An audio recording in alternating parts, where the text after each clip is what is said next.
नमस्कार साथियों, आज हमारे साथ जुड़ चुके हैं सूरज सैनी सर, जो कि PM Shri government senior secondary school इंद्री बॉयज़ में अंग्रेजी अध्यापक के रूप में कार्यरत है। और आज हम उनसे जानकारी लेंगे कि साइबर क्राइम क्या है, साइबर क्राइम हमारे समाज, हमारे देश, हमारी सोसाइटी में क्यों बढ़ रहा है।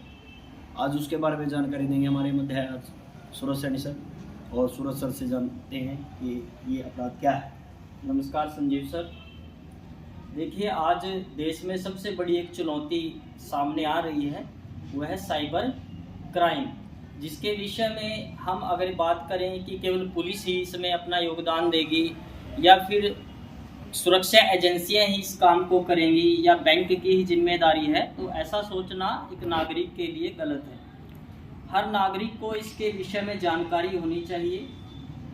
और ये एक ऐसा अपराध है जो हमारे वर्षों की कमाई को ये जो अपराधी होते हैं साइबर इंटरनेट बैंकिंग के द्वारा हमारे जानकारी प्राप्त कर, हमारी प्रोफाइल जांचकर पहले हमें फ़ोन करते हैं और किसी तरह प्रलोभन देकर हमें अपने जाल में फंसाते हैं और फिर हमारी पूंजी को ये कुछ ही मिनटों में निकाल लेते हैं। हमें पता भी नहीं लगता कि कब हमारी खून पसीने की कमाई जो है एक गलत हाथों में चली जाती है और हम खड़े देखते रह जाते हैं। इस पर हमें कुछ विशेष बातों का ध्यान रखना चाहिए। अक्सर देखने में आता है कि लोग जब एटीएम बूथ पर जाते हैं तो वहाँ हमें कुछ सुरक्षा बरतनी चाहिए। जैसे एटीएम बूथ से ट्रांजैक्शन निकालते समय हमें यह देखना चाहिए कि क्या वहाँ कोई अपरिचित व्यक्ति तो नहीं है, और हमें बड़ी सावधानी से ये भी देखना चाहिए कि अपना जो एटीएम पिन है वो नंबर कोई देख तो नहीं रहा, कोई जांच तो नहीं रहा और कोई अपरिचित व्यक्ति हमारे पास नहीं खड़ा हो, तभी हमें अपना ट्रांजैक्शन जो है निकालना चाहिए। दूसरा, अगर कोई फ़ोन कॉल हमें आता है, कोई डराता है, धमकाता है कि आपके बच्चे को विदेश में पकड़ लिया गया है और आपसे पैसे की मांग करता है, क्योंकि आजकल सभी के बच्चे जो हैं विदेशों में गए हुए हैं। बिल्कुल। और अक्सर लोग जो हैं डर जाते हैं कि शायद उनका बच्चा विदेश में कहीं फंस गया है। ऐसे फ्रॉड फ़ोन कॉल से डरने की ज़रूरत नहीं है। आपको धैर्य बना करके रखें। ये फ्रॉड लोग होते हैं जो सिर्फ आपको डरा करके आपकी जो पैसा आपका है वो निकलवाना चाहते हैं आपसे, और वो अपना नंबर आपको देते हैं और आप डर करके वो जैसा चाहते हैं आप वैसा ही करते हैं। ऐसा न करें। कई बार ये ऐसा फ़ोन कॉल आता है कि आपको कोई कुछ टाइम के लिए पार्ट टाइम जॉब दी जा रही है, आप हमारे लिंक में शामिल हो जाएं, और वो कोई लिंक देते हैं, फिर हम उस लिंक से उनमें शामिल हो जाते हैं। लेकिन वो कोई पार्ट टाइम जॉब नहीं होती, वो फंसाने के एक जाल है जो कुछ समय तक हमें लगता है कि हाँ हम किसी जॉब पर हैं।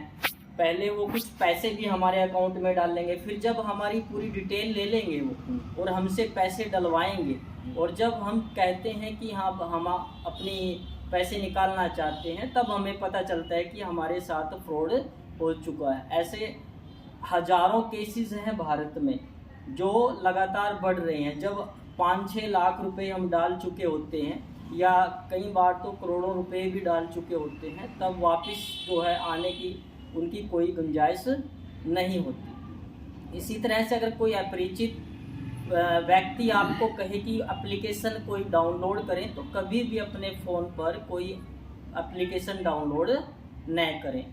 दूसरा, अपने बैंक की डिटेल किसी के साथ भी शेयर न करें, क्योंकि बैंक कहता है कि कोई भी बैंक अपने कस्टमर को कभी भी फ़ोन नहीं करता। तो ये भी सावधानी बरतनी चाहिए हमें कि अपने बैंक की डिटेल, अपने एटीएम कार्ड की डिटेल, उसके पीछे के जो नंबर्स होते हैं वो किसी के साथ भी शेयर नहीं करने चाहिए।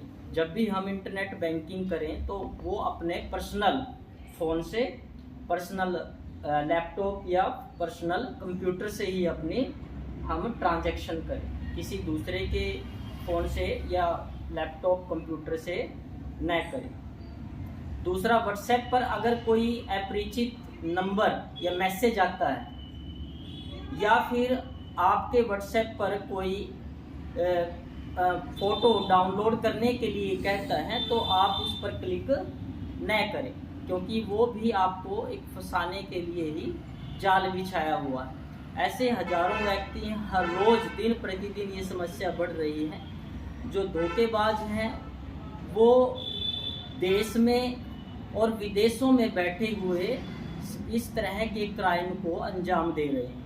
हमें जागरूक रह करके खुद भी और अपने आसपास लोगों को जागरूक करना चाहिए कि किसी भी तरह से डरना नहीं है। सबसे पहली तो ज़रूरत है कि अगर फ़ोन कॉल आते हैं तो पहले सोचें समझें और फिर एक्शन लें।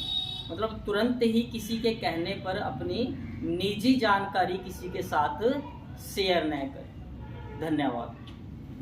सूरज सर, इसमें से बहुत सारी बातें जो आपने बताई, ये सोसाइटी से जुड़ा मामला होता है, बैंकिंग से जुड़ा होता है, इंटरनेट से जुड़ा होता है। इसमें बहुत सारी महिलाएं भी आपराधिक श्रेणियों में आ जाती हैं। यहाँ तक कि छोटे छोटे बच्चे आजकल Instagram ID, Facebook ID, YouTube channels बहुत सारे बनाते हैं। उसके माध्यम से भी बहुत सारी सुनने में आया है, यह देखने में आता है कि उनको इंस्टाग्राम आईडी के जरिए या महिलाओं के बहुत सारी महिलाएं जो हैं रील्स बनाती हैं नई या अपने प्रलोभनों में फंसा लेती है, तो कोई ना कोई वीडियो कॉल्स करके तो उनके माध्यम से भी इस ठगी को अंजाम दे रहे हैं। वो उसके बारे में प्रकाश। बिल्कुल सही है। बच्चे भी और महिलाएं भी जो हैं अक्सर जो जैसे बच्चे आजकल आधुनिक समय में लगभग फ़ोन जो है यूज़ करते हैं और बच्चे अक्सर फ़ोन पर कोई गेम खेलते हैं या अपना कोई होमवर्क करते हैं, तो लगातार अगर फ़ोन का यूज़ करते हैं वो, और कभी जो है वो साइबर बुलिंग होती है कि कोई अपरिचित व्यक्ति उनकी डिटेल निकाल करके फिर बच्चों को जो है अपना टारगेट करता है और बच्चों से जो है गलत काम वो करवा सकता है। वैसे ही कुछ महिलाएं भी हैं इस काम में लगी हुई हैं कि कुछ ऐसे लोगों को वो फंसाती हैं और उनका मकसद होता है सिर्फ फाइनेंशियली लोगों को लूटना। वो कहती हैं कि आप जो है फ़ोटो शेयर करें किसी भी शारीरिक गतिविधि के द्वारा जो है, और फिर किसी व्यक्ति को फंसा लेती हैं और फिर बाद में जो है उसको ब्लैकमेल करना ही उनका मकसद होता है। फिर आप कहते हैं कि ये फ़ोटो मैं आपकी शेयर कर दूंगी, इतने अकाउंट में हमारे पैसे डाल दे। तो मैं इनसे ऐसे लोगों से अगर किसी के साथ भी धोखाधड़ी हो जाती है, सबसे पहले तो वो अपने बैंक को सूचित करें। सबसे पहला काम उसी समय पर अगर किसी के साथ भी ये धोखाधड़ी होती है तो अपने बैंक को तुरंत सूचित करें। उसके बाद पुलिस के द्वारा जो है सूचना दें, पुलिस को, साइबर क्राइम को सूचना दें। 1930 जो नंबर है साइबर अपराध का, उसको डायल करें और साथ ही साथ 112 नंबर पर भी आप सूचना दे करके आपके साथ हुई घटना को शेयर कर सकते हैं। हो सकता है आपका जो पैसा साइबर अपराधियों ने लूट लिया हो, तो सरकार और सुरक्षा एजेंसियां आपका वो पैसा दिलवाने में कामयाब रहे। लेकिन ये तभी हो पाएगा जब आप उनके पास पहुंचेंगे। अगर आप उनके पास जाएंगे ही नहीं, डरे के बैठे रहेंगे, तो समझ लीजिए आपका पैसा फिर वापस मिलने वाला नहीं। बहुत बहुत धन्यवाद सूरज सर, आपने इतना कीमती समय दिया।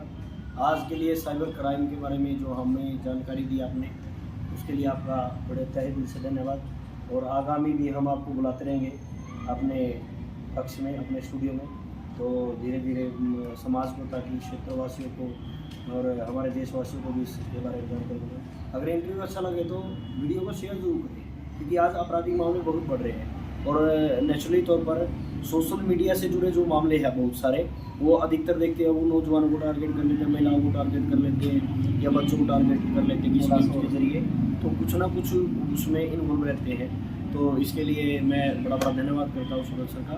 तो एक बात और कहना चाहेंगे सूरज जी? हाँ जी। मैं एक छोटी सी घटना आपको बताना चाहता हूँ। लगभग ये जो है घटनाएं जो हैं आपके मेरे साथ हर प्रतिदिन किसी के साथ हो रही हैं।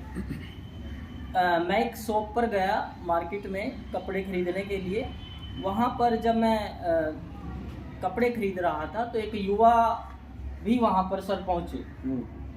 वो भी कुछ शर्ट खरीदना चाहते थे। जब वो शर्ट खरीद रहे थे तो उनके पास उनके घर से फ़ोन कॉल आती है। वो फ़ोन कॉल अक्सर जो है उनके पिता की होती है और उनके पिता जो है फ़ोन पर डरे हुए थे। अब जब मैं भी वहाँ पर खड़ा हुआ था तो फ़ोन पर उनके पिताजी ने उनसे पूछा कि बेटा आप कहाँ पर हो? तो उन्होंने जवाब दिया कि मैं तो दुकान पर कपड़े खरीद रहा हूँ। तो उनके पिताजी कहते हैं कि अभी अभी मेरे पास एक फ़ोन कॉल आया है और उसमें उन्होंने ये कहा कि आपके बेटे को हमने अरेस्ट कर लिया है, जबकि उसका बेटा जो है दुकान पर सुरक्षित है। वो तो भला हुआ कि उस समझदार आदमी ने अपने धैर्य दिखाया और अपने बेटे से कांटेक्ट कर लिया, वरना इस तरह से वो किसी भी व्यक्ति को अपने जाल में फंसाकर उनकी मेहनत की कमाई को हड़प सकते। तो इस तरह से हमें जल्दबाजी नहीं करनी चाहिए, सोच समझ करके हमें एक्शन लेना चाहिए, किसी भी झांसे में ना आए, सुरक्षित रहें और समझदारी से काम लें, डरे मत। सबसे ज़रूरी बात जो है डरे मत, धोखेबाजों से पुलिस का सहयोग लें, इसी में हम सबकी भलाई। जी, याद रखिएगा 1930 पर आप कॉल करें अगर ऐसी कोई घटना आपके साथ हो जाती है, या सबसे पहले आप पुलिस को इन्फॉर्म कीजिए 112 पर। जिस प्रकार हमारी राज्य सरकार है, केंद्र सरकार इसके बारे में बहुत जागरूक है। तो धन्यवाद सर, आपका बहुत बहुत, थैंक यू सर, आपने इतना कीमती समय दिया। Thank you sir. Thank you.